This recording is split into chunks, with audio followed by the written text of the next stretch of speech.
দেখুন বন্ধুরা, একটা দাদাজি সে রাস্তা দিয়ে যাওয়ার সময় একটা কলম পেলো। সে কলমটা দিয়ে সে বাড়িতে এসে একটা দেখুন শপিং মল লাগলো, সেটা শপিং মল হয়ে গেল।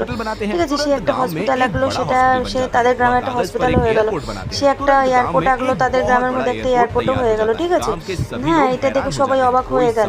একদিনকার দেখুন দাদাজি কি করলো, দাদাজি সে পেনটাকে নিয়ে গিয়ে পেনটা টেবিলের ওপরে রেখে সে একটু ঘুমাচ্ছিল। ঠিক তখনই দেখুন কি হলো, একটা চোর এলো রাত্রির বেলা। চোরটা এসে সে পেনটাকে চুরি করে নিল।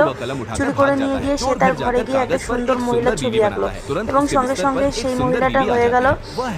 এবার তারপরে সে একটা জিপ গাড়ি ছবি আঁকলো। সেই জিপ গাড়িটা দেখলো সকালে, পরের দিন সকালে তার বাড়ির সামনে চলে এলো। সেই জিপ গাড়ির মধ্যে সে আর তার বউ সারা গ্রামে ঘুরে বেড়ালো। সবাই দেখে তো খুবই আনন্দ পেলো এবং পরদিন উঠে যখন সে পেনটাকে দেখতে পেলো না দাদাজি, তখন খুবই কাঁদছিল। সেই সময় এসে শিব ঠাকুর তাকে বললো, তুই কাঁদিস না, সেই পেনের সবকিছু আমি উল্টে